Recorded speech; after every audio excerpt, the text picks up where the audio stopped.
যে এই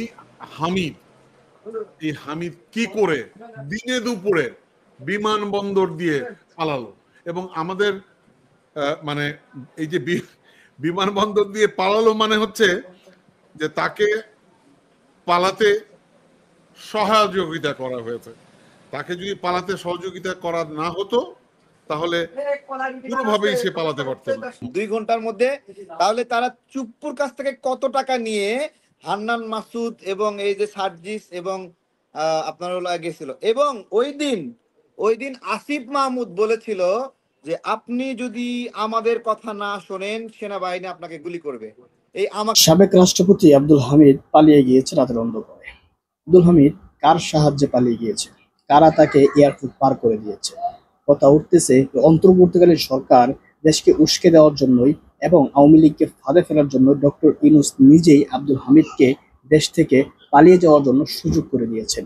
এবং আওয়ামী লীগের বিরুদ্ধে যে আন্দোলন হচ্ছিল সেই আন্দোলনটিও ছিল একটি পাতানো আন্দোলন। দর্শক, আমরা দুইটা আলোচনা শুনবো, সেখান থেকে স্পষ্ট বার্তা আসবে বা বুঝতে পারবো যে আব্দুল হামিদকে পালিয়ে যাওয়ার পেছনে বর্তমান অন্তর্বর্তীকালীন সরকারের হাত রয়েছে। যদি হাত থেকেই তাহলে এটা ভুল করেছে নাকি সঠিক কোনো কাজ করেছে?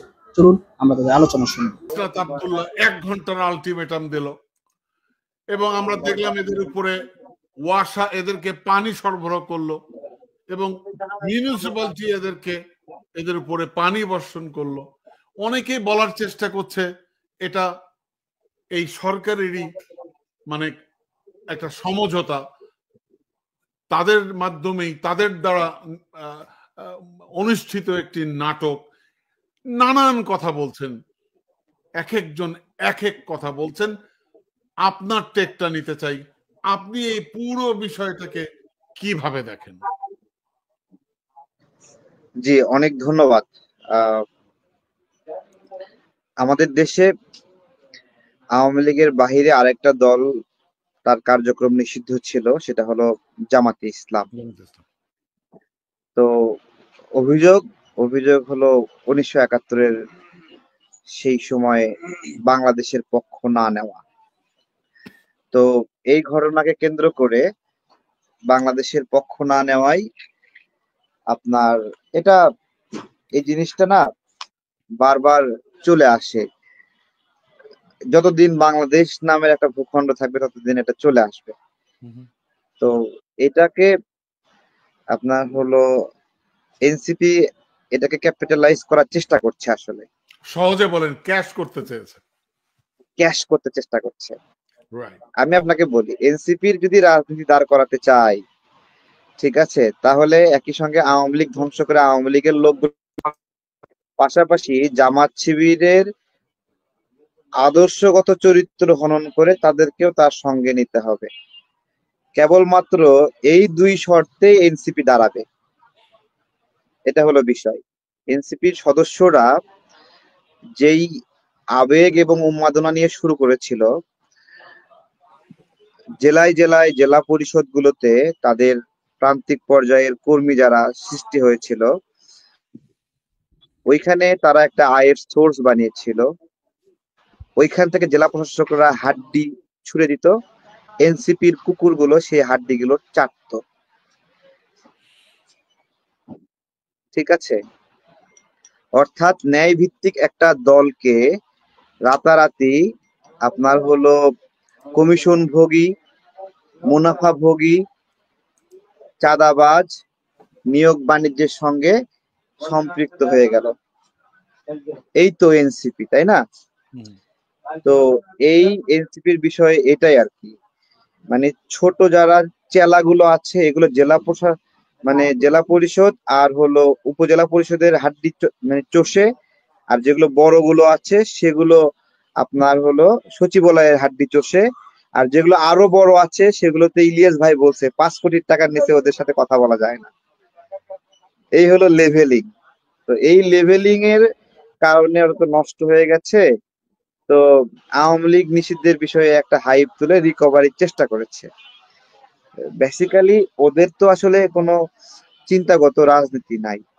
যেমন আমি কিছু গবেষণা এবং ন্যারেটিভকে ক্যাপিটালাইজ করে আমার সংগঠন করি, আমাদের সুস্পষ্ট কিছু বয়ান আছে। যে আমরা বিদেশি শক্তিগুলোকে কিভাবে দেখতে চাই, আমাদের দেশীয় উৎপাদন, উদ্ভাবনা, স্বনির্ভরতা এবং সুশাসনের ক্ষেত্রে হ্যাঁ আমরা কোন কৌশল অনুসরণ করতে চাই। আমরা কি ডেমোক্রেসি চাই, না জনগণের মনন এবং মতের সরকার চাই? ডেমোক্রেসি কিন্তু জনগণের মতের সরকার না, এটাকে অনেকে ভুলভাবে ব্যাখ্যা করে। এই বাংলাদেশের মানুষ কোনো সময় অন্য একটা তন্ত্র নিয়ে আসতে পারে, সেটা শরিয়া হতে পারে, ইসলামিক শাসন হতে পারে, খিলাফা হতে পারে, অথবা গণতন্ত্র থেকে যেতে পারে, অথবা সমাজতন্ত্র হতে পারে।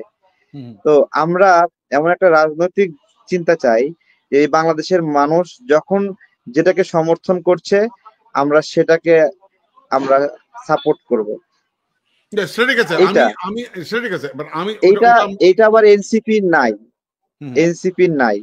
এনসিপি বেসিক্যালি তারা হলো ওই 29 আমার প্রশ্ন হচ্ছে এনসিপি এটাতে কি অর্জন করতে পারলো, অর্থাৎ হ্যাঁ আওয়ামী লীগ কি নিষিদ্ধ হলো? এনসিপি আচ্ছা আমি বলছি, সেটাও বলছি। এনসিপি সিদ্ধান্ত নিয়ে ফেলেছে ফরহাদ মাঝহাররা তারা প্রো আমেরিকান হয়ে রাজনীতি করবে, আমেরিকান চ্যানেলে রাজনীতি করবে, ঠিক আছে, বিদেশি শক্তির দাস হয়ে থাকবে এই যে এনসিপি, ফরহাদ মাঝহার। এবং তারা ইসলামিক আপনার হলো বিষয়গুলোকে ব্যবহার করতে চায়, কিন্তু ইসলাম তন্ত্রকে তারা কখনো সুযোগ দিতে চায় না। এটা হলো একবারে ক্লিয়ার কাট। এই যে ফরহাদ মাঝহার আছে, ঠিক আছে, সে ব্যবহার করবে এই যে আপনার হলো কি এনসিপি নেতারা, অথবা এগুলো বলা যায়, কিন্তু এরা ব্যবহার করবে, কিন্তু ব্যবহার করে ছুঁড়ে ফেলে দেবে। হ্যাঁ, প্রেম করবে কিন্তু বিয়ে করবে না, এটা হলো বিষয়। এনসিপি ওরা ওরা বিয়ে করবে না, ওরা সমকামীদের নিয়ে থাকবে, ঠিক আছে।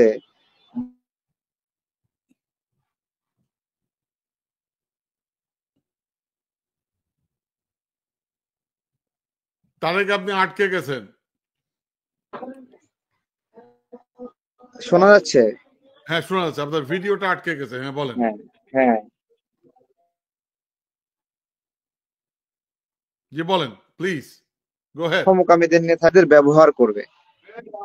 ওরা কিন্তু ওই সমকামী সদস্যকে বহিষ্কার করেনি, কমিটি থেকে বের করে দেয়নি। আজকে আমি রিনোট করছি আবার,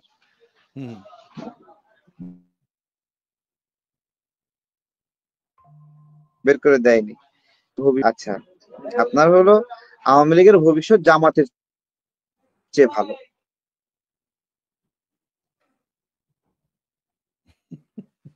আপনি আপনার ভিডিও আটকে যাচ্ছে কেন ভালো? হ্যাঁ এখন কি শোনা যাচ্ছে? হ্যাঁ এবার ঠিক আছে, এবার ঠিক আছে, বলেন। শুনতে পাচ্ছি এখন? শুনতে পাচ্ছি, ঠিক আছে? হ্যাঁ ঠিক আছে, ঠিক আছে। আচ্ছা ওকে, আওয়ামী লীগের ভবিষ্যৎ জামাতের চেয়ে ভালো। কেন বলছি জামাতের চেয়ে ভালো? আপনার হলো এই বাংলাদেশের মানুষরা না নিয়মিত ফজর নামাজ পড়ে না, ঈশার নামাজ পড়ে না, এবং আপনার হলো প্রচুর মানুষ আপনার হলো মানে মডারেট লেভেলের, বড় সংখ্যা। তো আবার জামাতে ইসলামের ধরেন বাংলাদেশের মসজিদ গুলোতে নিয়ন্ত্রণ নাই, মাদ্রাসাগুলোতে নিয়ন্ত্রণ নাই, বাট তারা ইসলামের বয়ান ডেভেলপ করছে, কিন্তু মসজিদ মাদ্রাসায় নিয়ন্ত্রণ নাই। তাহলে ঘটনা কি হবে? তারা ইসলামকে ক্যাপিটালাইজ করছে বা ইসলামকে সামনে রেখে ইসলামের নীতিগুলোকে প্রতিষ্ঠা করার জন্য কাজ করছে, কিন্তু ইসলামপন্থীদের একটা অংশ তাদের চরম বিরোধিতা। তারা মনে করে যে জামাত ক্ষমতায় আসলে কওমি মাদ্রাসা খেয়ে ফেলবে, এটা মনে করে। এটা আমাকে অনেকে নেগেটিভলি নিতে পারে, কিন্তু এটা মনে করে ভাই। এবং মসজিদে মসজিদে হুজুররা আপনার হলো সারাক্ষণ বলে জামাত ভালো না। তো এই যে এইটা জামাত যে ইসলামকে সাথে করে নিয়ে চলতে চায়, সেখানে ইসলামপন্থীদের একটা বড় অংশ তাদের সমালোচক, এই কারণে জামাত ভালো করবে না আলটিমেটলি।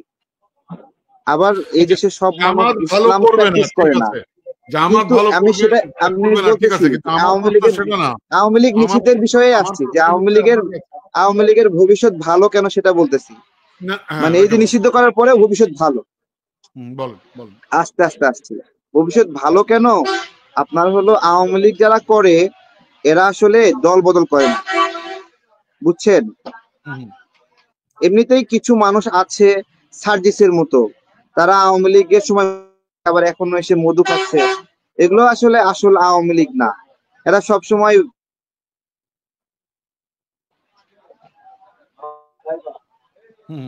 এরা আসলে আওয়ামী লীগ না সার্জিসরা। এরা আওয়ামী লীগের সময় সুবিধা নিয়েছে, আবার এখন আসে সুবিধা নিচ্ছে, আবার অন্য কিছু ঘটে যাক এরা তখনও নিজেদেরকে বদলে ফেলবে। হ্যাঁ, বদলে ফেলবে। এই গণ অভ্যুত্থানে আমরাও লড়াই করেছি। আমরা গণ অভ্যুত্থানের আগেও হাসিনার অনুসারী ছিলাম না, গণ অভ্যুত্থানের পরেও হাসিনার অনুসারী না। আবার গণ অভ্যুত্থানের পরেও সম্ভাবনা সৃষ্টি হওয়ায় আমরা এনসিপিতে দৌড়ে যাই নাই। এটা আমাদের আমাদের স্টাইল, এটা আমাদের নৈতিকতা যে আমরা লোভ দেখলেই, আয়ের সম্ভাবনা দেখলেই দৌড় দেই না। তো আওয়ামী লীগের শিকড় অনেক গভীরে, ঠিক আছে? এই যে দেখেন এনসিপি চুরি করছে আর আওয়ামী লীগের জনপ্রিয়তা বাড়ছে। 400 কোটি টাকা চুরি, 300 কোটি টাকা চুরি, ওদের তো কোটি টাকা ছাড়া ওরা হিসাব করে না। যেদিন হাসনাত মার খেলো ওদিনও যে গাড়ি নিয়ে গেছিল সেই গাড়ির দাম 1,10 থেকে 15 লক্ষ টাকা, তাই না? মানে যেখান থেকে গাড়িটা পাক এই ভ্যালুটা সে ইউজ করছে, তাই তো? কেন তার 10 লাখ টাকা দামের গাড়িতে গেলে সফর হতো না? হতো না? হতো। এটাই আপনার হলো এমনিতেই মানে কিছু ভাইরাল মানুষ তাকে মহামানব বানানোর চেষ্টা করছে, বাট এরা ছাত্রলীগের সময়ে তারা ছাত্রলীগ করেছে, একটা হলের সিটের জন্য নিজেদের বিবেক এবং আবেগ শেখ হাসিনার কাছে জিম্মি করে রাখছে, তাই না? আপনার হলো বলতে পারে তারা আসছে দেখে তো পরাজয় ঘটছে শেখ হাসিনার।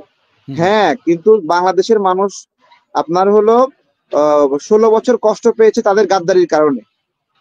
16 বছর যদি মানুষ সবাই একসঙ্গে থাকতো, কাজ করতো দেশের জন্য, রাজনৈতিক দলগুলোর কষ্টগুলো অনুধাবন করতো, তাদের সঙ্গে কাঁধে কাঁধ মিলাতো, তাহলে এতটুকু সাফার হতে হতো না।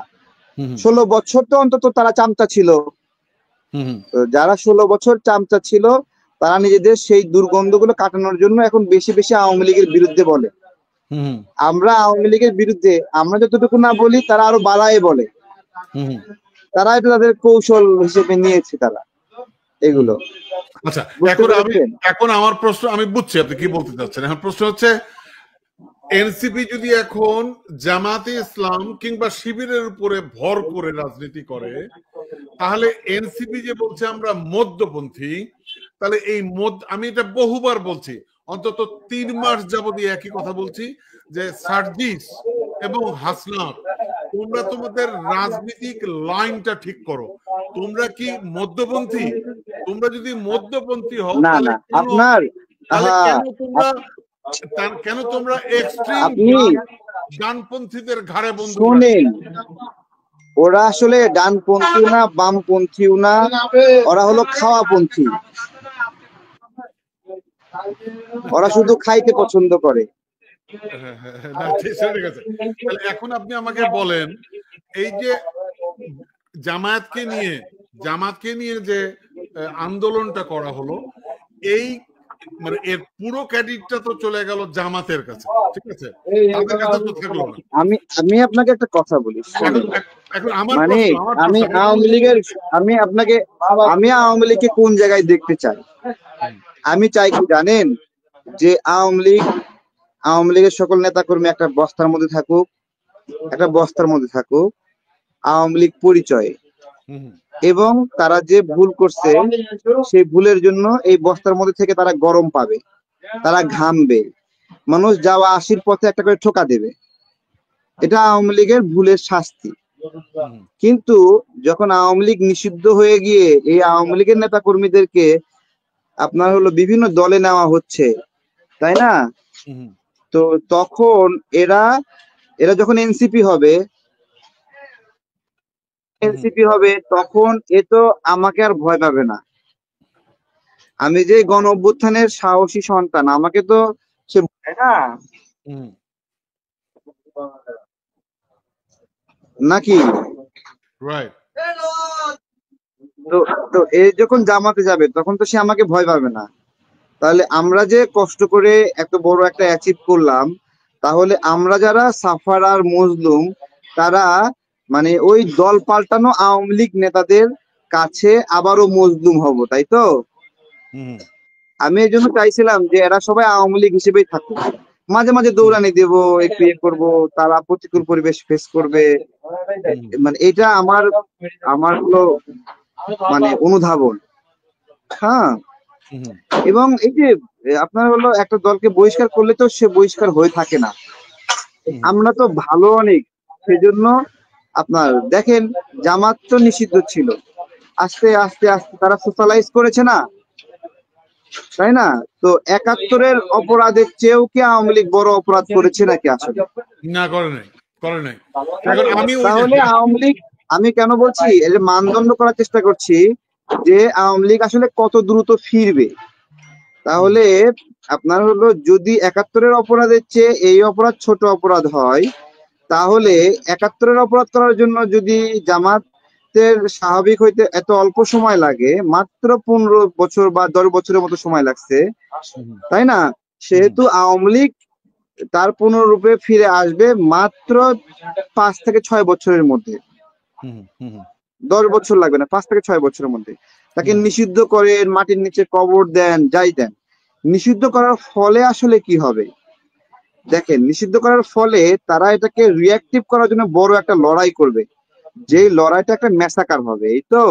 হুম তার মানে আমরা আসলে কখনোই ম্যাসাকার থেকে বের হতে পারছি না, হুম তাই ট্রু না? ট্রু আমাদের কাছে আওয়ামী লীগ নিষিদ্ধ হওয়া জরুরি রাজনৈতিক ক্রাইম হিসেবে, হুম কিন্তু হাসনাতদের কাছে আওয়ামী লীগ নিষিদ্ধ হওয়া তাদের রাজনীতি। হুম তারা চুরি চামারি করে, না না লুটপাট কিন্তু করে নষ্ট কিন্তু হয়ে গেছে। না না কিন্তু একটা তারা কথা বলি, আমি আমি তার তার তার তার তার তার তার আওয়ামী লীগ যতদিন নিষিদ্ধ না থাকতো ততদিন কিন্তু ওদের রাজনীতি ছিল আওয়ামী লীগ নিষিদ্ধ করো এই দাবি তোলা।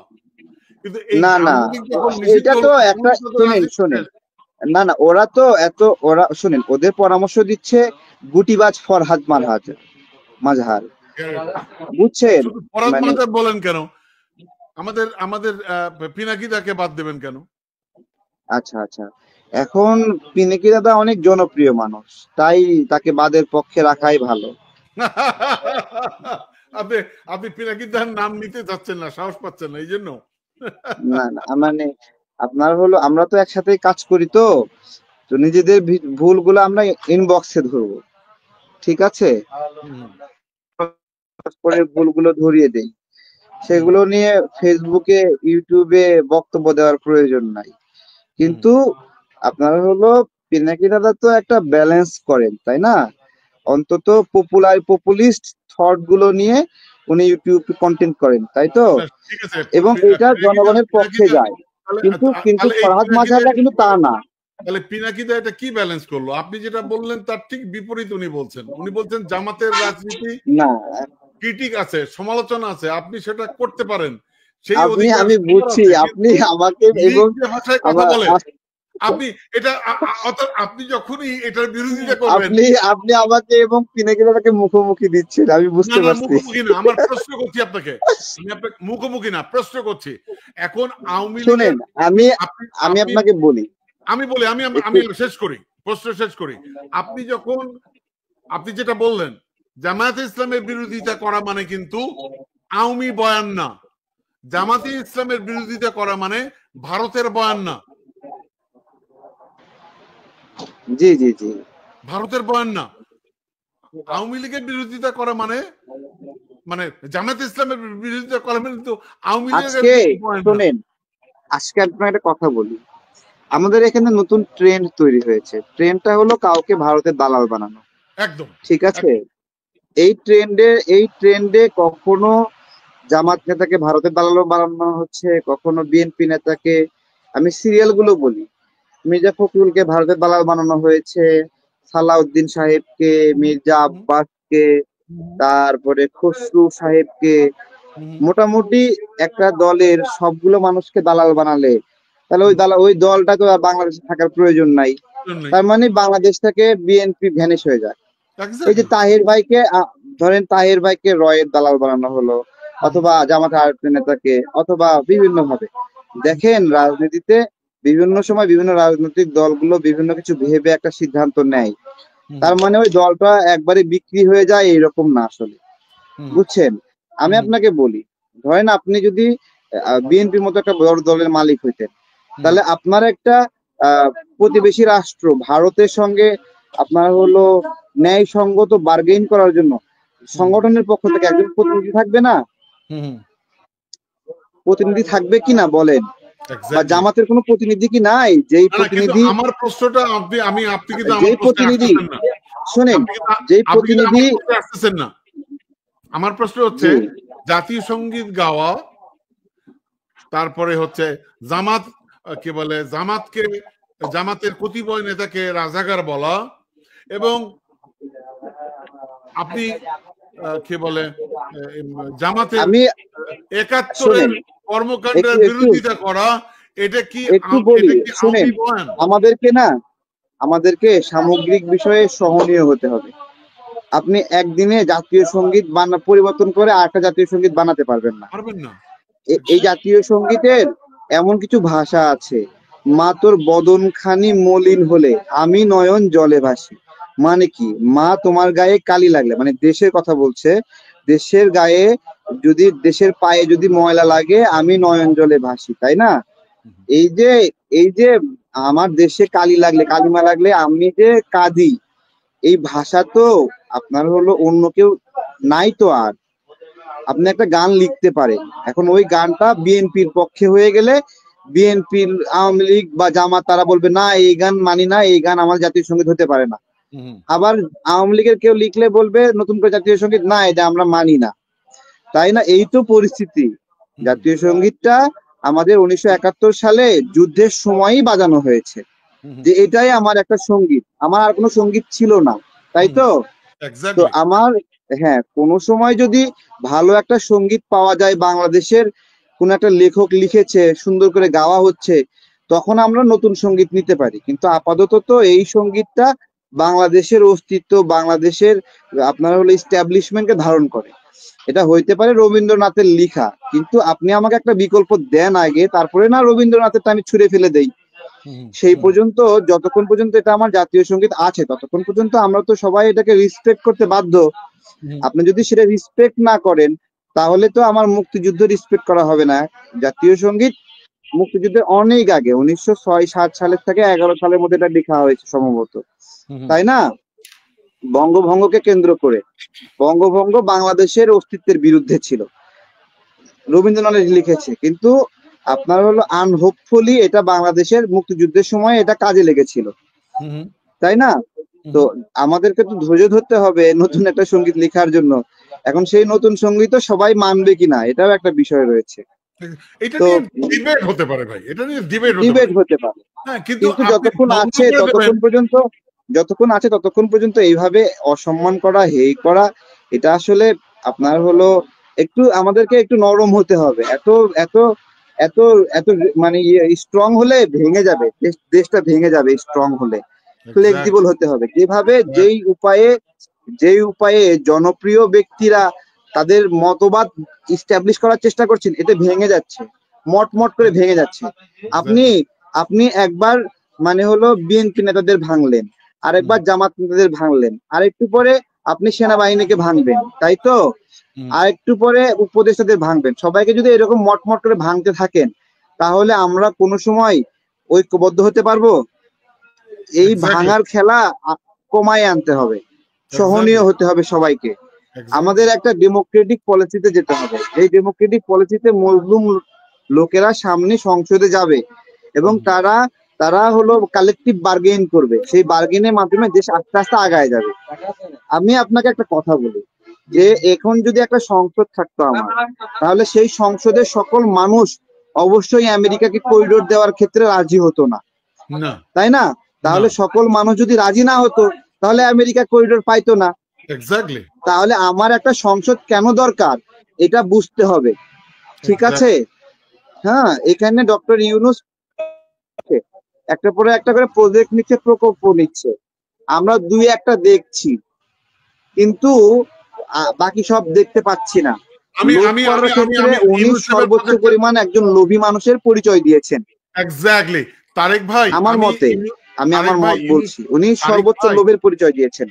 আমি গতদিন বলেছিলাম যে আসিফ মাহমুদের বাবা আসিফ মাহমুদের দপ্তরে ঠিকাদারি ইনলিস্ট করার চেষ্টা করেছে। আসিফ মাহমুদের দপ্তরে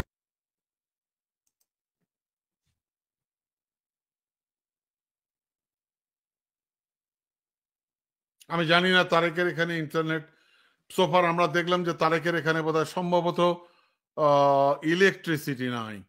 আমি দেখি উনি আসেন কিনা, আমি তারেকের জন্য অপেক্ষা করি, একটু অপেক্ষা করি, তার কারণ তারেক চমৎকার করে বলছিলেন।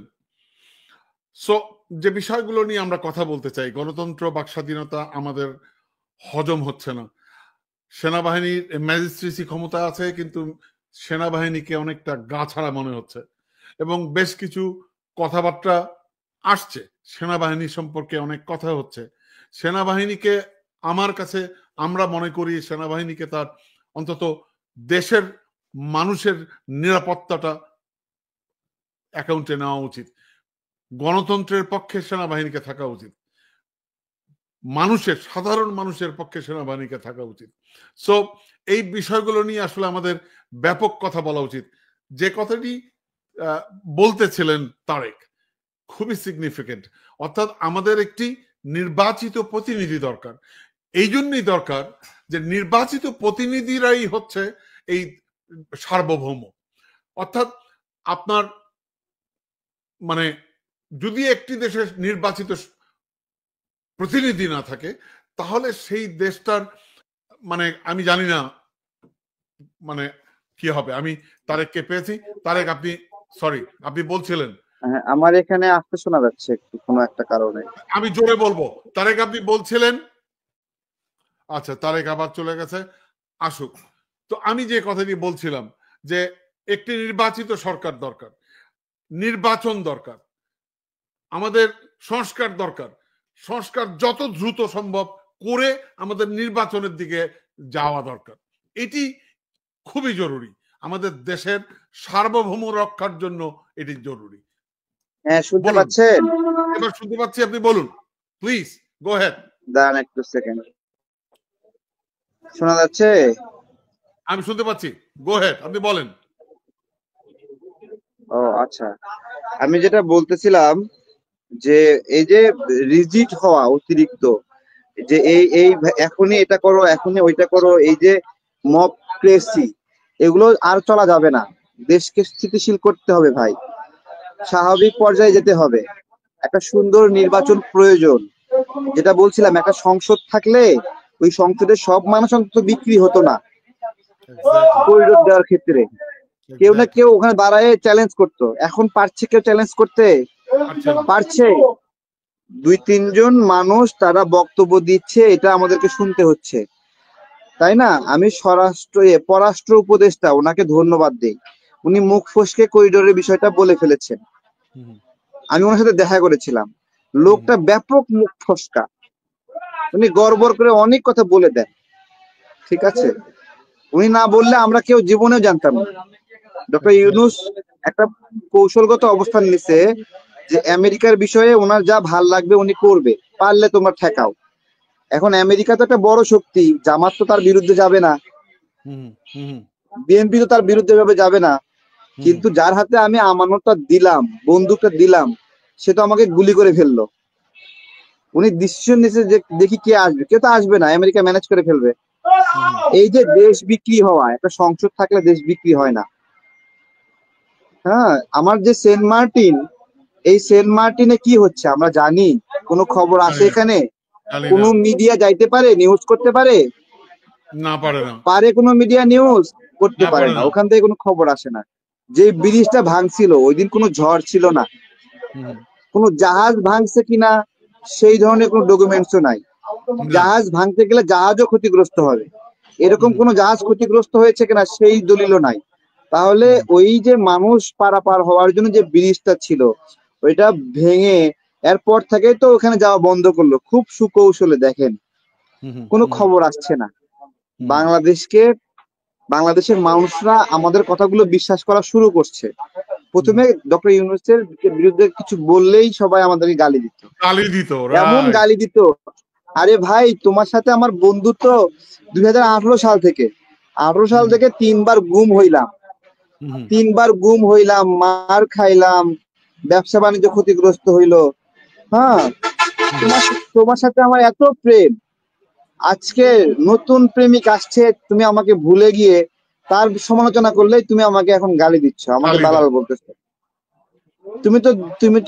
তুমি তো আমাকে 8 মাস আগে দালাল বলো নাই। তারেক ভাই এগিয়ে যাও বলতো। আমি তো ক্ষমতার কোনো অংশ নেই নাই, আমি দালাল হলাম কিভাবে? আচ্ছা, আমি আমরা শেখ হাসিনার সময়ে শেখ হাসিনার সমালোচনা করেছি। তারেক ভাই, এই যে কথাটি বললেন খুবই গুরুত্বপূর্ণ। সেটি হচ্ছে যে এই যে করিডোর আমরা সবচেয়ে বেশি বিরোধিতা করলাম, এখন এই করিডোরটা কাকে দিয়ে করানো হলো? এই খলিল সাহেবকে, এই আপনার প্রিয় পিনাকিদার গুরুকে দিয়ে। এখন উনি হচ্ছেন আমেরিকান পাসপোর্ট হোল্ডার। শুনেন, আমি আপনাকে একটা কথা বলি, খলিল সাহেব কি করতেছে? না আপনি বারবার পিনাকি দাদার নাম আনছেন, আমি পিনাকি দাদার সাথে ঝগড়া লিপ্ত হই, এটা করেন না, তার নাম নিয়ে না, ঠিক আছে? শোনেন, আপনার হলো না, আমি সঠিক কথাটা বলার চেষ্টা করি। দেখেন, মানে দেখেন একবারে সহজ ভাষায়, মানে ছাত্রলীগের যদি কোনো ইউনিয়ন কমিটির কোনো কর্মী সদস্য যদি কোনো নারীকে ধর্ষণ করে, তাহলে মানুষ ধর্ষণের মামলা দেয়। কিন্তু আওয়ামী লীগ এমপি যদি ধর্ষণ করে, তাহলে তাকে বিয়ে করতে চায়। বুঝতে পেরেছেন? এবং আদালতে গিয়ে বলে বিয়ে করায় দাও। পাবনার এমপির ক্ষেত্রে সেটাই তো হলো, তাই না? এটা হলো মানুষের অ্যাটিটিউড, যে কার দ্বারা ধর্ষিত হলো। কারো দ্বারা ধর্ষিত হলে মানুষ ক্ষিপ্ত হয়, আর কারো দ্বারা ধর্ষিত হলে মানুষ আনন্দিত হয়। তো করিডোর দেওয়ার ক্ষেত্রে বাংলাদেশের মানুষরা কিছু অংশ, যারা ইউনূসের অত্যন্ত পাগল, তারা ভাবছে ও America, let's enjoy the rape. Okay, এই তো এনজয় দ্য রেপ। হ্যাঁ, এই মানুষগুলোর, ভাই একটু আস্তে কথা বলি, এই মানুষগুলো মিনিমাম ধারণা নাই, এরা বসনিয়া দেখেনি, এরা সিরিয়া দেখেনি, এরা মিশর দেখেনি, বা দেখলেও এই ধরনের জ্ঞানের চর্চা আমরা যখন করি তখন সেগুলো এড়িয়ে যায়। বুঝছেন? ওগুলোর ক্ষেত্রে আমেরিকার আচরণ কি ছিল দেখেন। এদেশের মানুষ আপনাদেরকে বুঝে না। এই যে রাখাইন, এখানে কোন ধর্মের মানুষ থাকে? এখানে যারা আছে সবাই বুদ্ধিস্ট, তাই তো? এই যে রাখাইনের বুদ্ধিস্ট, এরা নিজেরা মারামারি করছে জান্তা সরকারের সাথে, জান্তা সরকারও বুদ্ধিস্ট, একে অপরে মারামারি করছে। কিন্তু রোহিঙ্গা নিপীড়নের ক্ষেত্রে জান্তা সরকার আর এই রাখাইনের বিদ্রোহী তারা একজোট, রোহিঙ্গা পিটাইতে হবে, মুসলিম রোহিঙ্গা পিটাইতে হবে। এখন আমেরিকা চাচ্ছে এখানে ঢুকে খ্রিস্টান রাষ্ট্র বানাবে, এই তো। তো খ্রিস্টান রাষ্ট্রের জন্য খ্রিস্টান পাবে কোথায়? বুদ্ধিস্টদের খ্রিস্টান বানাবে? একটা সম্পূর্ণ অযৌক্তিক একটা প্রকল্প এটা, যেই প্রকল্প কোনোদিন আলোর মুখ দেখবে না। আর আপনার কাছে ইয়ে আছে, আপনি এই মুহূর্তে ম্যাপ দেখাতে পারবেন? রাখাইনের ম্যাপ দেখাতে পারবেন? বের করেন তো, একটু গুগল সার্চ করে জাস্ট একটু বের করেন। আমি একটা মজার জিনিস দেখাই। এগুলো গাধাগুলো, আমরা ছোট মানুষ, মাত্র 7-8 বছর ধরে রাজনীতি নিয়ে পড়াশোনা করি, তাতেই জানি। আর এই গাধাগুলো আপনার হলো আজকে 60 বছর 70 বছর এক একজনের বয়স, ওরা কি রাখাইনের মানচিত্র দেখে নাই? কত বড় ছাগল এরা! রাখাইনের মানচিত্র দেখান একটু, আমি দেখাই একটা জিনিস, দেখাই আপনাকে। আমরা শিক্ষানবিশ, শিখছি একটু একটু করে, বেশি পাকা পাকা কথা আমাদের মানায় না, কিন্তু যা শিখছি সেটা অন্তত বলার তো দরকার আসলে, তাই না? একটু দেখাতে পারছেন রাখাইনের মানচিত্র? আজকে সব মানুষ দেখবেন, যেই প্রকল্পে ডক্টর ইউনূস হাত দিছে, এইটা যে একটা বুমেরাং, আজকে আমার ছোট মাথা এটা ধরছে, ঠিক আছে? রাখাইনের মানচিত্র দেখাবেন, আর ত্রিপুরার মানচিত্রটা দেখাবেন। জাস্ট রাখাইন লিখে সার্চ দেন না, চলে আসবে। না আমি দেবো আপনাকে হোয়াটসঅ্যাপে। আপনি আমাকে দেন তো, হোয়াটসঅ্যাপে দেন, আমার জন্য সহজ আচ্ছা হবে। আচ্ছা, আমি আপনাকে হোয়াটসঅ্যাপে দেবো, তাই তো? আমাকে হোয়াটসঅ্যাপে দেন, আমি এখানে নিয়ে আসবো, অসুবিধা নেই। রাখাইন ম্যাপ, এই তো আমি দিচ্ছি। তো আপনিও চেষ্টা করেন একটু, দেখি কারটা আগে হয়। ঠিক আছে, আমি চেষ্টা করছি, আমার এখানে একটু ঝামেলা হচ্ছে। ওকে।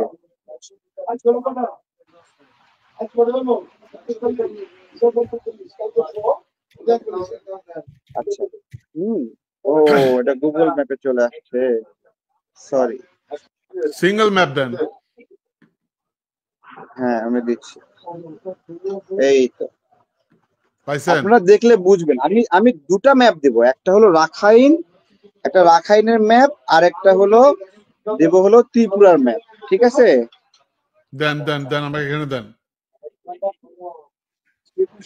মানে ত্রিপুরা ম্যাপ, এই তো।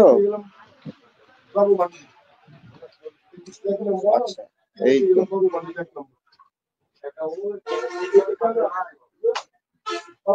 তো।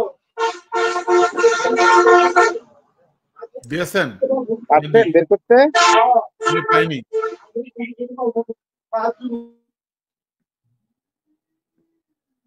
পাইনি ভাই।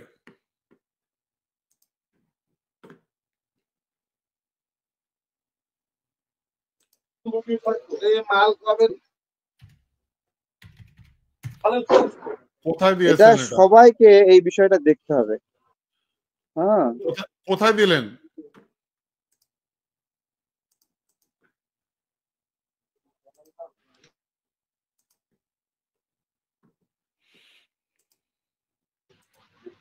তারেক আপনাকে কোথায় দিয়েছেন? আমি আমি এই যে পাইনি। হোয়াটসঅ্যাপে দুটা ম্যাপ দিই। ঠিক আছে, হোয়াটসঅ্যাপে দিচ্ছি, এখন দেখেন আপনি। আচ্ছা, দিয়েছেন আপনি, ওকে। হ্যাঁ গেছে। না, কিছুই তো আসেনি। হ্যাঁ এবার দেখেন। হ্যাঁ, এসছে। আমি এটাকে একটু সেভ করি না। ওকে, আমি দেখাচ্ছি, আপনি কথা বলেন।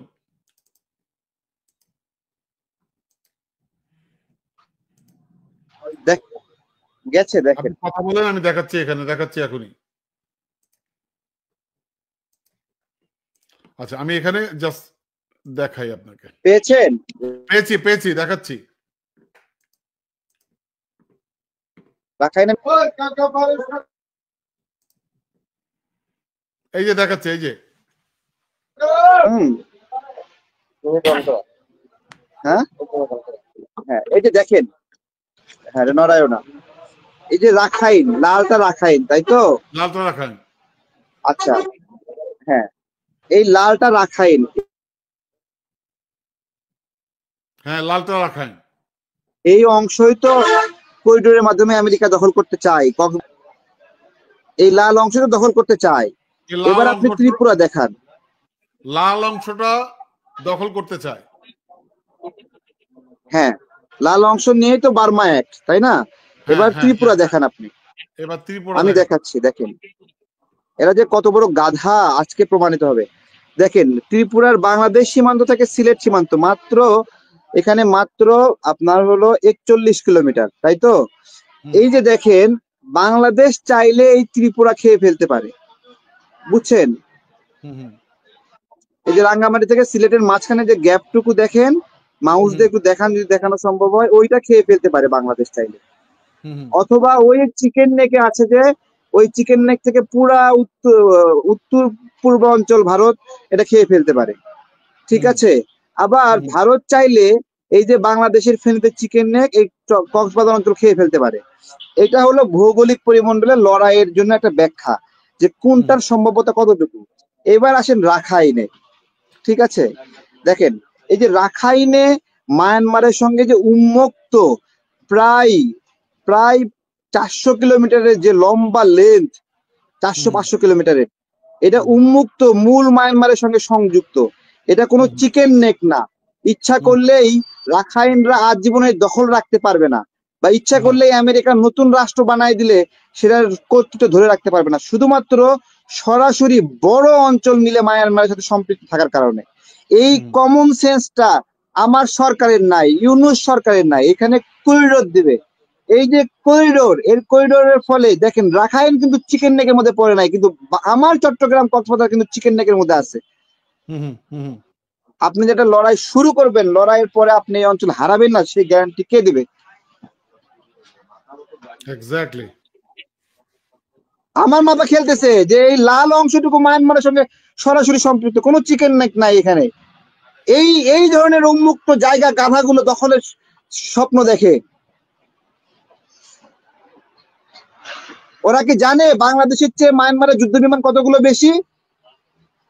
যে মিগ যুদ্ধ বিমান আমরা কিনছি, সেই মিগ যুদ্ধ বিমানের সঙ্গে ভারত আমাদেরকে আর্মাটারি কিনতে দেয় নাই, শুধু একটা বিমান কিনছে ফ্লাইং করার জন্য, উড়া যায়, আকাশে উড়ে, যাত্রীবাহী বিমানও আকাশে উড়ে, আবার হলো মিগ যেটা আছে সেটাও আকাশে ওড়ে। কিন্তু ওই যে সঙ্গে যে ফায়ারিং টুলস গুলো, তারপরে হলো মিসাইল টুলস গুলো, এগুলো এগুলো কিনতে পারে নাই বাংলাদেশ। যুদ্ধ করবে কি দিয়ে? কিনতে পারে নাই, দেয়নি, যাদের কাছ থেকে কিছু তারা দেয়নি এগুলো। আচ্ছা, এটা তো গেল, এবং এটা নিয়ে আমার মনে হয় আমরা যদি দেশপ্রেমিক মানুষদের ব্যাপক তোড়জোড় করা উচিত, গলা ফাটানো উচিত, এবং আমি মনে করি মানে একদম এটা নিয়ে ব্যাপক কথা দরকার। কারণ আপনি যেটা বললেন, আমরা কোনো অবস্থাতে এই যুদ্ধে আমেরিকার প্রয়োজনায় আমরা অংশগ্রহণ করতে পারি না, কোন অবস্থাতেই। এটা হলো একটা অবস্থা। এখন ডক্টর ইউনূস অনেকটা সময় থাকতে চাই, সংস্কার টস্কার এগুলো কিছু না, ঠিক আছে, এগুলো কিছু না, থাকতে চাই, তার থাকার খায়েশ, এই খায়েশ থেকে সে নাগরিক শক্তি নামে একটা দল করেছিল, এইটাই আর কি বিষয়। ঠিক আছে, তো আপনার এখন নতুন নতুন চিন্তা করছে। আরেকটা তথ্য দেই, আপনি নিশ্চয়ই এটা দেখেছেন। আমরা কিছুদিন কি দেখলাম? সাংঘাতিক প্রচারণা, মিডিয়া হাইপ, আশিক চৌধুরী সর্বশ্রেষ্ঠ, অথচ অর্থনীতি বাজারে হাহাকার। আমরা দেখলাম ডাব্বা মারলেন আশিক চৌধুরী, কমেছে বিদেশি বিনিয়োগ। আমি জানি না এটা আপনি বলেছিলেন, শুনেন, আমরাও বলেছিলাম। আমি বলি আপনার হলো বাংলাদেশের রাজনীতি, এটা হলো ওই ম্যাট্রিক পাস বেগম জিয়ার হাতে নিরাপদ। বাই এনি চান্স উনি বিদেশিদের কনভিন্স করে ওনারা বিনিয়োগ আনতে পারতেন। আচ্ছা, আমি আপনি কি আপনি একটু অপেক্ষা করেন, আমি পড়ে শুনাই। একজন না না না না না ঠিক আছে, রাজনীতিটা রাজনৈতিক দলের করতে হবে। খালেদা জিয়া ক্লাস 8 পাস নিয়ে কত কথা, এই সরকারের উপদেষ্টাদের অনেকে ডিগ্রি আছে, কিন্তু তাতে কি আসে যায়? তারা কি সেটা দিয়ে ল অ্যান্ড অর্ডার আনতে পেরেছে? দ্রব্যমূল্য নিয়ন্ত্রণে আনতে পেরেছে? ব্যুরোক্রেসি কন্ট্রোল করতে পেরেছে? সেটা তো পারছে না। তার মানে রাজনীতিটা রাজনৈতিক দলের কাছে থাকতে হবে। আমি আপনাকে বলি, একটা রাষ্ট্রের হুকুমতটা থাকতে হয়। হুকুমত কি জিনিস আমি আপনাকে বলি। হুকুমত হলো আপনার হলো ঠিক একটা গ্রামের একটা বাজার আছে, ওই বাজারেও সরকারের আদেশ আপনার হলো বাস্তবায়ন হয়, ঠিক আছে। এই সরকারের হুকুমত আপনার হলো একটা কলেজ পর্যায়েও নাই। তো যার হুকুমত নাই সে কিভাবে আপনার হলো দেশ চালাবে? হুকুমত, তাই না? হুকুমত ছাড়া রাষ্ট্র চলে না। হুকুমতে গাছের পাতা নড়বে বা পাতা নড়বে না। হ্যাঁ, কিছু বাপে খেদানো মায়ে পাড়ানো পোলাপান গিয়ে মব সৃষ্টি করে আর ব্যাংকের এমডি কে বদলায় ফেলতে হয়।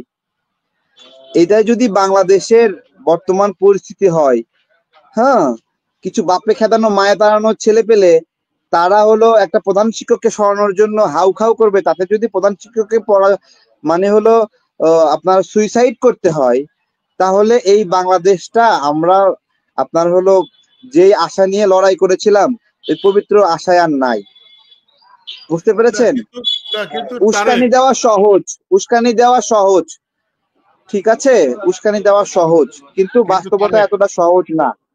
আজকে আমি আপনাকে বলি, সেনাবাহিনীর বিরুদ্ধে যে ধরনের ষড়যন্ত্র চলছে, উস্কানি চলছে, এই ষড়যন্ত্র দেখেন, আমাদের পুলিশটা দুর্বল, আমার র্যাব দুর্বল, আমার বিজিবি দুর্বল, এই তো এর মধ্য থেকে ভালো মন্দ যাই হোক সেনাবাহিনীর উপর মানুষ চাইয়ে থাকে, তাই না? এই সেনাবাহিনীকে যখন মানে হলো আপনার হলো নৈতিকভাবে ঘায়েল করা হয়, তখন সেনাবাহিনী আসলে বুকে বল পায় না। আপনি যে বললেন না ম্যাজিস্ট্রেসি, তাই না? আপনি সারাক্ষণ সেনাবাহিনীকে আপনার হলো কাইচিৎ করবেন, বোতলের মধ্যে ঢুকায় ঝাঁকি মাইরা আপনার হলো স্যালাইন বানাবেন, তাই তো? তো সেই সেনাবাহিনীকে ম্যাজিস্ট্রেসি পাওয়ার দিয়েই কি আপনারা কাজে লাগাতে পারবেন? এরপরেও আমার সেনাবাহিনী আমার শক্তি। আমি যদি এই সেনা একটু একটু বলি, পাল্টা প্রশ্ন করি আপনাকে, না না না, আপনি সেনাবাহিনীর পাল্টা প্রশ্ন না, করেন, আপনি পাল্টা সেনাবাহিনীর প্রশ্ন অনেকে করেন, আমার কথা শোনেন, আপনি পাল্টা প্রশ্ন করেন। আমার সেনাবাহিনীটা দুর্বল হলে ভারতের সুবিধা হয়, এক্স্যাক্টলি বুঝছেন? সুবিধা হয় যে আমার পুলিশও দুর্বল, র্যাবও দুর্বল, সেনাবাহিনীও ধ্বজভঙ্গ। আমার এখানে আপনার হলো যেই ম্যাসাকারটা হয়েছে গণ অভ্যুত্থানে, এরপরে একটা ভারসাম্য প্রয়োজন ছিল। হ্যাঁ, এরপরে যদি কুপাকুপি শুরু হইতো, আমি আপনাকে বলি, আপনি দুটা কোপ খাইলে একটা কোপ দিতেন। গণ অভ্যুত্থানের পরবর্তীতে আমরা ধৈর্য ধরছিলাম, আমরা আওয়ামী লীগকে কোপাই নাই। আওয়ামী লীগ বলেছিল, কখনো বলেছিল 5 লাখ মানুষ মারা যাবে, কখনো বলেছিল 5,000 মানুষ। তো 5টা মানুষকেও আমরা কুপিয়ে মারি নাই। এটা আমাদের একটা বিচক্ষণতা যে আমরা একটা লড়াই শেষ করেছি, একটা স্থিতিশীল বাংলাদেশের দিকে যাব, তাই তো? আমরা যাব সেই দিকে। এই জায়গাতে সেনাবাহিনী একটা বড় ভারসাম্য রক্ষা করেছে। আওয়ামী লীগের 50 জন যদি কুপিয়ে মারতেন, ওই মানুষগুলো মরার আগে বাঁচার জন্য 2টা পাল্টা কোপ দিত ভাই, ঠিক আছে? সেইটা হয়নি, এটা আমাদের সৌভাগ্য। হ্যাঁ, যখন আমি আপনাকে বলি সেনাবাহিনীর কৌশলটা কি ছিল, গণ অভ্যুত্থানে যেদিন 5 তারিখ ঘটনা ঘটলো, 5 তারিখে আমার কাছে সেনাবাহিনীর কিছু অফিসার পাঠিয়েছে। তো আমি গিয়ে, আমি তো মানে এক সাইডে মানে জুজু বুজু হয়ে আমাকে একজন জেলার বলেছে, তারেক ভাই আপনি তো একটা আপনার হলো মানে ঘটনা বিভিন্ন কিছু ঘটাইছেন, তো এই সরকার যাওয়ার সময় আপনাকে মেরে চলে যাবে, বুঝতে পেরেছেন? কেরানীগঞ্জে কিন্তু 3 জন মারা গেছে, হেলিকপ্টার থেকে নেমে গুলি করে 3 জনকে ভিতরে মারা হয়েছে। ওই 3 জনের ভিতরে আমিও একজন হতে পারতাম, কিন্তু আল্লাহ আমাকে বাঁচিয়েছে, ঠিক আছে? আমাকে বলেছিল যে আপনাকে মারা হবে, নির্দেশ আছে। তো আমাকে সেনাবাহিনীর মানে বুট মার্চ করে হঠাৎ করে স্যালুট করে বলতেছে, স্যার মানে চিফ আপনাকে মানে কল করেছে, ইংলিশে বলছে। আমি ভয়ে টয়লেটে গিয়ে লুকাইছি, কারণ আমার কাছে মেসেজ ছিল আমাকে বের করে মারবে। সেই হিসাব অনুযায়ী জেল মানে কারা মানে প্রশাসক, জেল সুপার, সে আমাকে ওখান থেকে ছাড়বে না, বলছে না আমাদের কাছে মেসেজ আছে তারেক ভাইকে মারা হবে, ছাড়বো না। তো আমি তো এখানে অসহায় অবস্থায় আছি, বুঝতে পেরেছেন? তো আমাকে বলছে তারেক ভাই আপনি ভয় পাচ্ছেন, যাবেন না, আপনাকে আমরা জোর করে নিতে পারবো না, আপনাকে আমাদের চিফ ডাকছে, তা আপনাকে প্রয়োজন, আপনাকে যেতে হবে, আমরা কিছু জায়গায় ব্যর্থ পারছি না, আপনাকে প্রয়োজন। তো আমি বের হয়ে দেখি, দরজা খুলে যখন বের হয়েছি, দেখি এই পাশে প্রায় 25-30 জন, ওই পাশে 25-30 জন মানে সৈনিক দাঁড়ায় আছে, হাতে এক ধরনের ডায়েরি নিয়ে 2 জন অফিসার দাঁড়িয়ে আছে, তারা কোন র্যাঙ্কের আমি জানি না। সবাই আমাকে স্যালুট করলো এবং সেখান থেকে আমাকে বের করলো। এরপরে আমাকে সামনে রেখে, আমার সামনে কিছু সেনা অফিসার, সেনাবাহিনীর সদস্য, পিছনে কিছু সেনাবাহিনীর সদস্য, তারা মার্চ করতে করতে আমাকে জেল সুপারের কাছে নিয়ে গেল। জেল সুপার বলছিল আমাদের কাছে তথ্য আছে তাকে মারা হবে, আমরা ছাড়বো না তাকে। তো বলতেছে তাহলে তুমিও চলো, জেল সুপারকে বলতেছে। ঠিক আছে, জেল সুপার তখন ভয় পেয়ে আমাকে ওখান থেকে ছেড়ে দেয়। আমাকে ওখান থেকে নিয়ে বাইর হয়ে দেখি অসংখ্য সেনাবাহিনীর গাড়ি আমাকে সেখান থেকে বের করে নিল। নেওয়ার পরে হুইসেল দিতে দিতে নিয়ে যাওয়ার পরে আমাকে সেনা সদর দপ্তরে নিয়ে গেল। সেনা সদর দপ্তরে সকল অফিসার সবাই নিরস্ত্র, আমি জানতাম না এইভাবে নিরস্ত্র থাকে, ওখানে কোনো গোলাগুলির সুযোগ নাই, কয়েকটা স্তরে ভিতরে নিয়ে গেল। ভিতরে নিয়ে যাওয়ার পরে আপনার হলো আমি ওখানে বসে আছি, এরপরে আমার কাছে অফিসাররা আসছে, বলছে আমরা কিছু জায়গায় কাজ করতে পারছি না, আমার কাছে ইনফরমেশন আছে আপনারা বিএনপি সহ জামাত সহ 13টা অঞ্চল ভাগ হয়ে কাজ করছিলেন। সেই 13টা অঞ্চলের এক্সাক্ট আমাদের কাছে সংখ্যা আছে, এক্সাক্ট ম্যাপ নাই আমাদের কাছে। আপনারা আমাদেরকে বলবেন এবং সেই অঞ্চলগুলোতে যাবেন, থানাগুলো অবরুদ্ধ আছে, পুলিশগুলোকে উদ্ধার করতে হবে।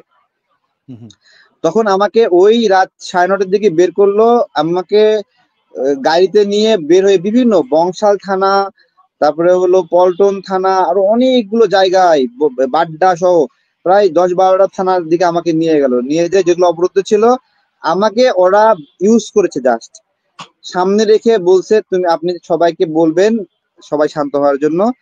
সারা রাত ধরে আমাকে ঘুরায়ে টুরায়ে আবার অফিসার্স মেসে নিয়ে গেল, নিয়ে যায় খাওয়া দাওয়া করাইলো, আবার গাড়ির বহর নিয়ে আমার বাসায় রেখে গেল। আপনি বলেন এই সেনাবাহিনী দেশের ভালোর জন্য ওই সময় এই কাজটা করছিল নাকি খারাপের জন্য করছিল? এক্স্যাক্টলি এই স্টোরিটা আমি আলাদাভাবে করতে চেয়েছিলাম, এটা আপনার এখানে এই প্রথম বললাম আমি, ঠিক আছে? এবং আমাকে তো ওই সময় যারা আন্দোলন করছে ওরা মেরে ফেলবে যে আমি বিক্রি হয়ে গেছি কিনা। আমি তো জানি গণ অভ্যুত্থানের আগের পুলিশ হাসিনার পুলিশ, গণ অভ্যুত্থানের পরের পুলিশ আমার পুলিশ। ওই সময় জিদ নিয়ে পুলিশের সাথে মারামারি করছি আমি, কিন্তু সেই পুলিশকেই গণ অভ্যুত্থানের পরে আমি বাঁচানোর চেষ্টা করছি, কারণ এটা আমার। এই সেনাবাহিনীকে যারা নষ্ট করতে চায়, যারা ব্লেম দিয়ে এটার মনোবল ভাঙতে চায়, ভাই আপনার সেনাবাহিনীর আপনার হলো যারা দায়িত্বে আছে তাকে দায়িত্ব থেকে অফিসিয়ালি সরাই দেন, আপনি ভালো না হলে অন্য অফিসার নিয়ে আসেন। কিন্তু যতক্ষণ দায়িত্বে আছে সে সহ আরো 10-15-20 জন, ভাই কয়জন সিনিয়র অফিসার কয়জন থাকে? 10 জন, 12 জন, 15 জন, 20 জন। এই 20 জনের মধ্যে আপনি যদি 15 জনকে যদি আপনার হলো মোরালি আঘাত করে ফেলেন, তাহলে পুরা বাহিনী ভেঙে পড়ে না? পুরা বাহিনী ভেঙে পড়ে না? কিন্তু তাই আপনি না? ঠিক আছে, কিন্তু আপনি কি আজকের বাজারে দেখেন আমাকে বলা হয়েছিল, আমাকে বলা হয়েছিল, জানেন, শোনেন আমি বলি, আমাকে বলা হয়েছিল সেনাবাহিনীর বিরুদ্ধে আপনার হলো থেকে সেনাবাহিনীর বিরুদ্ধে বাইতুল মোকাররমে গিয়ে মিছিল শুরু করতে হবে। সেই দিন হামাস ডাক দিয়েছিল সারা বিশ্বের সকল মসজিদে আমাদের জন্য দোয়া করার জন্য। আমরা সেই দোয়ার প্রোগ্রামে ডাক দিছি, কিন্তু আমাকে ইনসিস্ট করা হচ্ছিল যে আমি যেন আমার পুরা টিম নিয়ে সেখানে যাই। এখান থেকে দূরত্ব শুরু হয়েছে। আমি বলেছি আমি আমার সেনাবাহিনী অনেক খারাপ, কিন্তু আমি সেনাবাহিনীর বিরুদ্ধে এই মুহূর্তে স্লোগান দেব না, কারণ আমার সবকিছু দুর্বল অবস্থায় আছে, আমি এটা হতে দেব না। আমি যাইনি। এখান থেকে কিছু কিছু ক্ষেত্রে দূরত্ব তৈরি হয়েছে। যেদিন সিপিবির অফিস ভাঙচুরের কথা, সেদিন আমি যাইনি। আমাকে বলা হয়েছিল আমাকে 2টা রুম দিবে ওখানে যাওয়ার জন্য। আমি বলছি আজকে জাতিসংঘের মানে হলো প্রধান এসেছে, আমি আজকে যাব না, আমাকে যাই দেন আর যাই বলেন যাব না। আমি আমার দেশকে সবকিছুর পরে ভালোবাসি। এগুলো আপনার হলো এগুলো এইভাবে বলার কথা না, কিন্তু আপনি বারবার টানছেন, উত্তর না দিয়ে যাব কোথায় বলেন? না ঠিক আছে, এখন আমি আপনাকে প্রশ্ন করছি, আমার প্রশ্নের উত্তরটা দেন। আজকে আমাদের কাছে যে তথ্যটা আমরা বিভিন্ন জন দেখলাম ভিডিও করেছে, সেটি হচ্ছে, আপনি জানেন কিনা আমি জানি না, যে এই ইউনূস সরকার সেনা প্রধানকে সরানোর একটি প্রস্তাবনা বোধহয় রাষ্ট্রপতির কাছে দিয়েছে এবং 3 বাহিনী প্রধান রাষ্ট্রপতির সাথে আজকে দেখা করেছে। এখন প্রশ্ন হচ্ছে, এটির অনেকে বেশ কয়েকজন ভিডিও করেছে। এখন প্রশ্ন হচ্ছে, শোনেন আমাদের কাছে একটা ইনফরমেশন আছে যে সেনাবাহিনীর প্রধানের উপরে ব্যাপক প্রেসার চলতেছে করিডোর বিষয়ে মতামত দেওয়ার জন্য, পক্ষ অবস্থান করার জন্য। High pressure, high volume pressure. এবং আমেরিকা এটাকে করার জন্য এই মুহূর্তে, আমি ওয়াকার সাহেবকে খুবই ঘৃণা করি, বাট যদি আমেরিকা তাকে চেঞ্জ করাতে চায় তো আমি তার বর্ম হয়ে দাঁড়াবো। আমি আপনাকে বলছি, যদি আমেরিকা করাতে চায়, আমি আপনাকে বিষয়টা বলছি, আমাদের এই বাংলাদেশে অনেক অনেক রাজনৈতিক দল ছিল, জামাত, জাতীয় পার্টি অথবা বিএনপি, তারা কখনো আমাদের পাহাড়ে সার্বভৌমত্বের বিষয়ে আমেরিকার ষড়যন্ত্রে পা দেয়নি। আওয়ামী লীগ কখনো আমেরিকার ষড়যন্ত্রে পা দেয় নাই, বিএনপি দেয় নাই, জামাত দেয় নাই, দেবে না। কারণ এই রাজনৈতিক দলগুলোকে মানুষের কাছে যেতে হয় না। এই যে যেতে হয় না, দায়বদ্ধ না, এই জন্য ইউনূসের বিক্রি হওয়া সহজ। এই জন্য ইউনূস সরকার আমেরিকার কাছে বিক্রি হয়েছে, এবং এই জন্যই আমেরিকা যদি সেনাপ্রধানকে দিয়ে এই করিডোর বিষয়ে কাজ করতে চায়, বাংলাদেশের মানুষের উচিত দায়িত্ব তাকে প্রোটেক্ট করা, হোক সে আওয়ামী লীগের নির্বাচিত। সেনাবাহিনীর প্রধানের পাশে যেয়ে দাঁড়ানো, এটাই হচ্ছে এখন দেশপ্রেমিক প্রতিটি মানুষের কাজ, এবং এটা আমি বিশ্বাস করি। থ্যাংক ইউ আপনাকে। কিন্তু আমার প্রশ্ন হচ্ছে, অনেকেই বলছে যে এই সেনাবাহিনীর ভিতরেই, আমি জানি আপনি ক্যাপশনটা দিয়েছেন একটা প্যাচ লাগবে সেনাবাহিনীর বিষয়ে, ঠিক আছে, সেনাবাহিনীর ভিতরেও অনেকে কি এই মবের পক্ষে কাজ করছে? শোনেন, আমি একটা কথা বলি, সেনাবাহিনী কোনো সময় মব পছন্দ করে না, ঠিক আছে, মব পছন্দ করে না। মব কোনো সভ্যতা না, আমরাও যদি করে থাকি আমরাও ঠিক করি নাই, এভাবে হয় না। শেখ হাসিনাকে সরাতে গিয়ে যেই কেওয়াজ ম্যাসাকার করতে হবে ওইটা আমরা করেছি, কিন্তু ওইখানেই ওটা শেষ। আর পরবর্তীতে যে মবগুলো হচ্ছে, আমরা কখনো ভুল বুঝে কখনো বিপথে গিয়ে এই মবগুলোতে জড়াচ্ছি, এইটা উচিত না। এখন শীতল হওয়ার সময়, এত উত্তেজনা থাকতে হয় না। বাংলাদেশ আর কতদিন আর এরকম হবে বলেন? আমরা বলছি, আমরা তো এখন সবাইকে থামতে হবে, স্টপ মানে স্টপ করতে হবে, এখানে থামতে হবে, আর এটার সুযোগ নাই, আর সুযোগ নাই। ব্যাংকের সামনে গিয়ে মব তৈরি করবে, মব তৈরি করে ব্যাংকের এমডি ওই মবের যে মানে হলো প্ল্যানার, তাকে ফোন দিয়ে বলবে 10 কোটি টাকা দেবো, তুমি একটু আমাকে উদ্ধার করো। এইসব নাটক সব ফাঁস হয়ে গেছে, এগুলো ফাঁস হয়ে গেছে সব। ভিডিও দেখাতে চাই, ছোট্ট একটা ভিডিও দেখাতে চাই। আওয়ামী লীগ, যুবলীগ, ছাত্রলীগ, জাহাঙ্গীর কি আর কে কে যেন আছে, এখানে যে মব মানে মব মারানি যে বলবে যে মব জাস্টিস,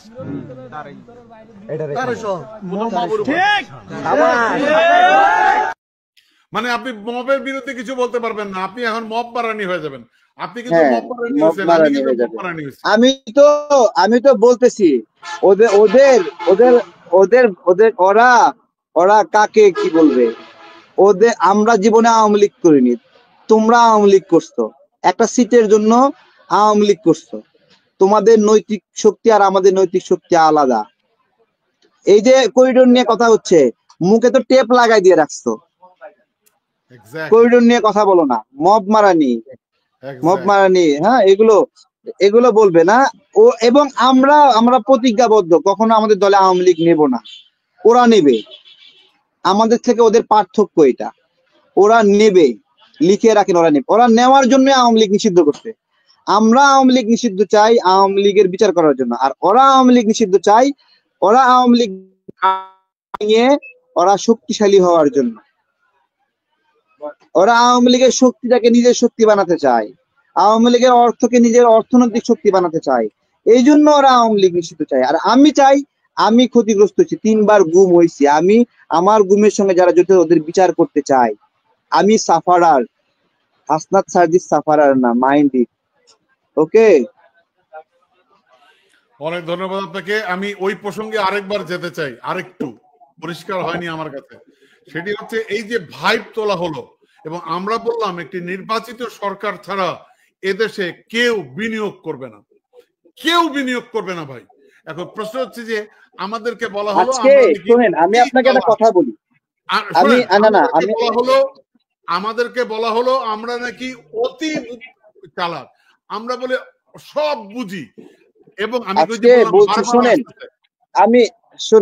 আমি আপনাকে কিছু এই কথাগুলো আজকে মানে হলো, আমি তো একদম শিক্ষানবিশ রাজনৈতিক কর্মী, তাই আমার সব কনসেপ্ট সঠিক না, এবং সঠিক বা পালনযোগ্য কেউ মনে করবেন না, ঠিক আছে? দেখেন, আপনি কই থাকেন? কানাডায়। রাজনৈতিক দল কি কি আছে এখানে, নাম কি কি? এখানে কি কি নাম? তিনটা আছে। সরকারি দল কে? সরকারি দল এখন ওই ইয়ে আছে, লিবারাল। আচ্ছা, আর বিরোধী দল কে? আচ্ছা, কিছু আজকে একটা জিজ্ঞাসা করব, লন্ডনের লেবার পার্টি যখন বিরোধী দলে ছিল, লন্ডন, এই যে কি বলি ব্রিটেন, ব্রিটেন নামে যে রাষ্ট্র, ওই লেবার পার্টিকে ওই রাষ্ট্র রাজনৈতিক কার্যক্রম করার জন্য ফান্ড দিছে কিনা, অবশ্যই দিচ্ছে, অবশ্যই ফান্ড দেয় কিনা বিরোধী দলকে? অবশ্যই অবশ্যই দেয়। আমার দেশ, আমার রাষ্ট্র, আমরা যে রাজনীতি করি, আমার ক্ষুধা লাগে না? আমাকে কেন রাষ্ট্র টাকা দেয় না? অবশ্যই দিতে হবে, অবশ্যই দিতে হবে। আমাকে দেয় না।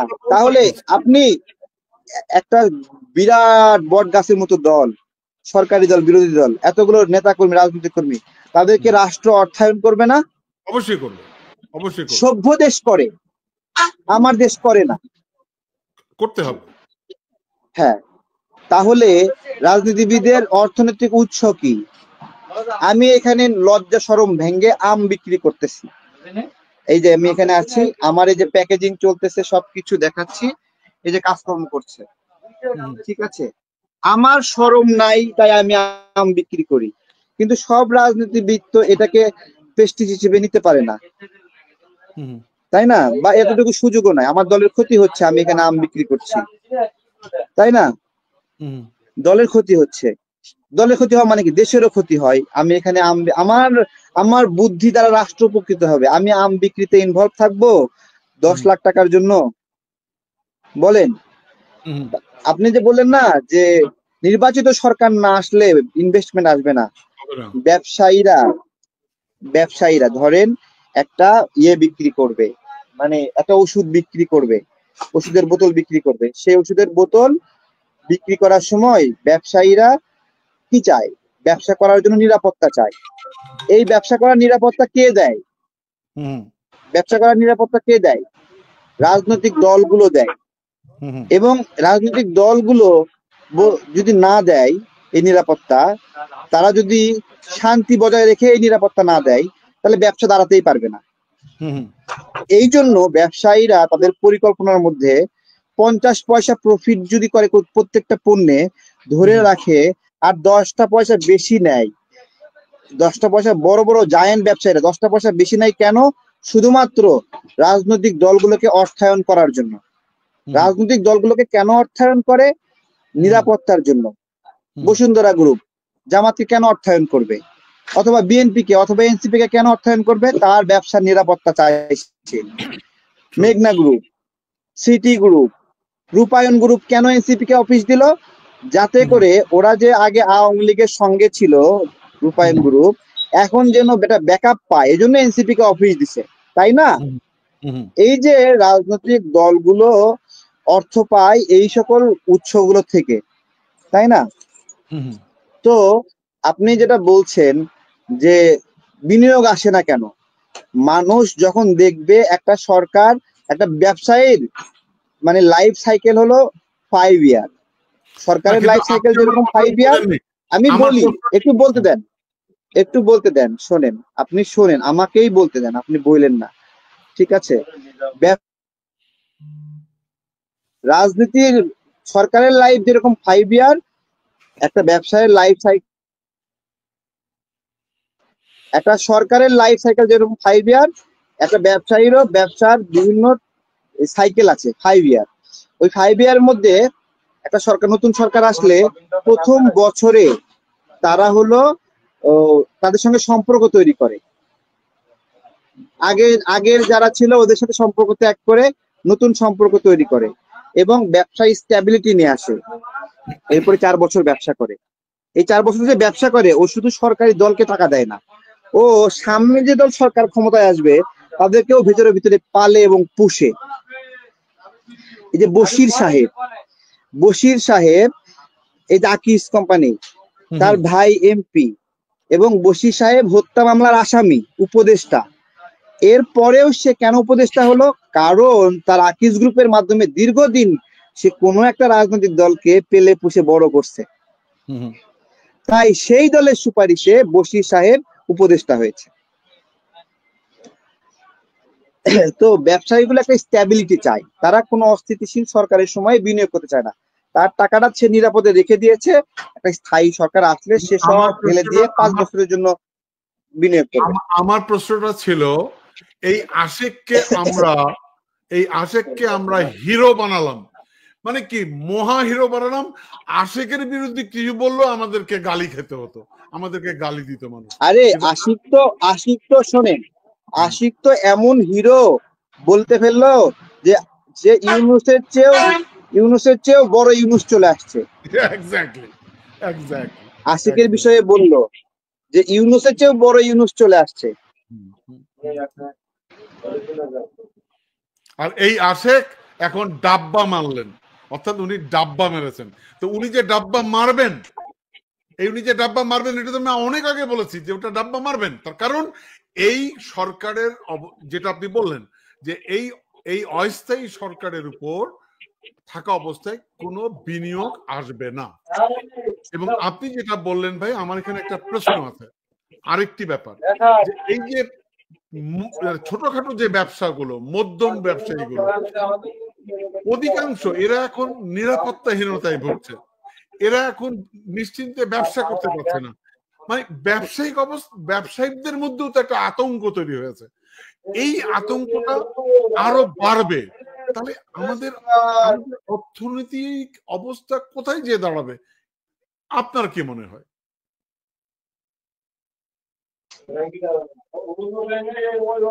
আমি অনেক দূরে গ্রামের মধ্যে আছি, এখানে নেটওয়ার্ক অনেক দুর্বল,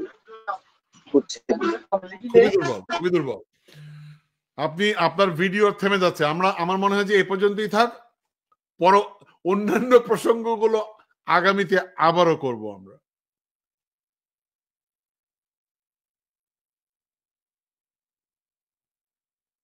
তারেক, আপনি আবারও আটকে গেছেন এখানে। ভাইয়া দুর্বল নেটওয়ার্ক এখানে। হ্যাঁ, আপনি শেষ করুন, আমরা অনুষ্ঠান শেষ করব। আর যদি কিছু বলার থাকে একটু দুর্বল নেটওয়ার্ক।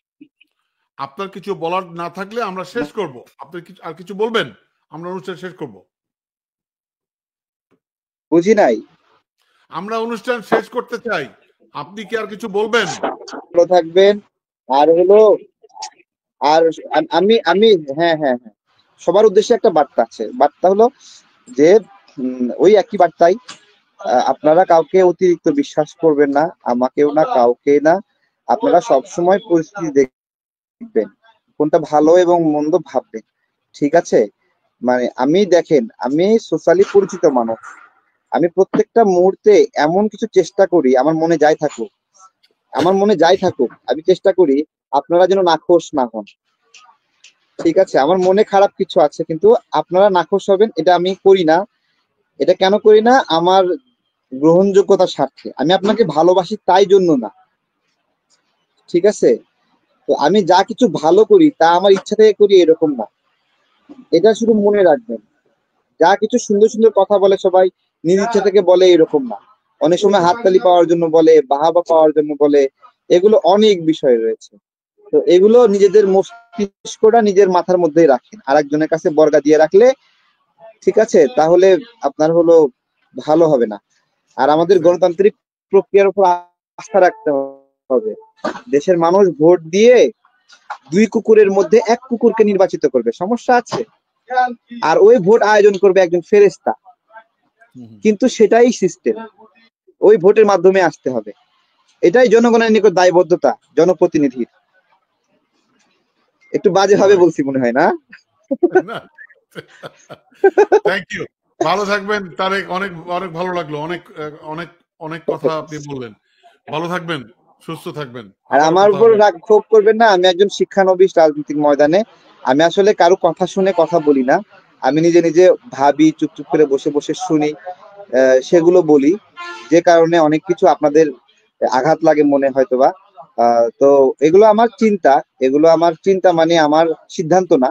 আমি একটু ভাবি, ওইটা শেয়ার করি, ধাক্কা খাইলে আবার ওখান থেকে সরে আসি, ঠিক আছে? অনেক ভালো সবাই গালিগালাজ করলে কিছু আবার, ঠিক আছে, ওকে জি, ভালো থাকবেন। আসসালামু আলাইকুম। দর্শক, এই ছিল আমাদের আজকের আয়োজন। আমরা কথা বললাম তারেকের সাথে। তারেক চমৎকার করে উনি ব্যাখ্যা করলেন, তার কারণ তারেকের জন্য এটা সহজ, সে রাজনীতিতে আছে। আমি তারেককে চিনি 18 সাল থেকে, এবং সে মানে কি বলবো, লাগাতার ভাবে রাজনীতি বাংলাদেশের মাঠে ঘাটের রাজনীতির সাথে সে যুক্ত। যে প্রসঙ্গটা নিয়ে কথা বলতে চাইছিলাম, হয়তো সময় অভাবে বলতে পারিনি, আমি একটু আমার টেকটা দিতে চাই যে সেনাবাহিনীকে আমরা আমাদের ম্যাজিস্ট্রেসি দিয়েছি ক্ষমতা। এই ম্যাজিস্ট্রেসি ক্ষমতা দিয়েছি আমরা আমাদের বাংলাদেশকে নিরাপদ রাখার জন্য। তারেক ভাই যে কথাটি বললেন, আমি ওই কথাটি বলতে চাই যে আমরা আমাদের দেশটাকে কোনো অবস্থাতেই যুদ্ধের মধ্যে দিতে চাই না, যুদ্ধের মধ্যে জড়াতে চাই না, কোনো পরাশক্তির ক্রীড়নক হিসেবে আমরা চলতে চাই না, ক্রীড়নক হিসেবে আমরা আমাদের দায়িত্ব। দর্শক, আলোচনা শুনেছেন, শুনে স্পষ্ট বুঝতে পেরেছেন আওয়ামী লীগকে তারা এখান থেকে নিষিদ্ধ করার জন্যই আব্দুল হামিদকে পালিয়ে যাওয়ার জন্য তারা সুযোগ করে দিয়েছে। যেটা জানতে পারা গিয়েছে, হান্নান যেটা বলেছিল যে প্রধান উপদেষ্টার তার সাইনকৃত একটা সনদেই কিন্তু আব্দুল হামিদ এয়ারপোর্ট পার হয়েছে। তো আব্দুল হামিদ পার হয়ে যাওয়ার পরে আমরা দেখেছি নারায়ণগঞ্জের নেত্রী সেলিন হায়াৎ আইবিকে গ্রেফতার করা হয়েছে। তো আইবির গ্রেফতার, হামিদ পালিয়ে যাওয়া, সবকিছু মিলিয়ে তারপর আবারই এনসিপি হাসান আব্দুল্লাহর মাধ্যমে যমুনার সামনে আন্দোলন করা, সবকিছু মিলিয়ে কিন্তু একটা ধোঁয়াশা সৃষ্টি করে যে আসলে এই আন্দোলনটা কেন হচ্ছে। তো এখন স্পষ্ট হয়েছে যে আওয়ামী লীগ নিষিদ্ধের একটা উসিলা খোঁজার জন্য হামিদকে পালিয়ে যাওয়ার জন্য সুযোগ করে দেওয়া হয়েছে, যাতে করে আওয়ামী লীগ নিষিদ্ধ করার একটা সুযোগ পাওয়া যায়, আর সেখান থেকে কিন্তু আওয়ামী লীগ নিষিদ্ধ হয়ে যায়।